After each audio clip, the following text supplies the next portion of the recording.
Voy, shu payt kim keldi ekan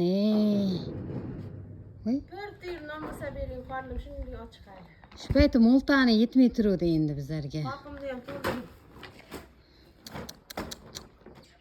Eski kalch pashlaysiz desa ham olaveraman. Soch olasizmi? Sochim olaman. Mana eskilarni beravering. Qopimni to'ldirishim kerak. Nima? No. Rahmat. Topgan tutganingiz to'ylarga buyursin. Mina bular xayr. Rahmat, yana kelaman. To'xtang. Sizga Instagramdan pul tushmayaptimi? Yo'q-da, shuni qanday qilsam bo'ladi? O'rgating. Hozir hamma Instagramga chiqib blogerlik qilyapti. Qanday qiladi shuni? Shu bitta profil ochasizda. Shu qayga tilani borsangiz, o'shani videolarni qo'yib borasizda. Shuni menga o'rgating. Yuringchi siz men yoqqa. Uyimga ham kirib ketaveradi. Qancha mo'ltani bu?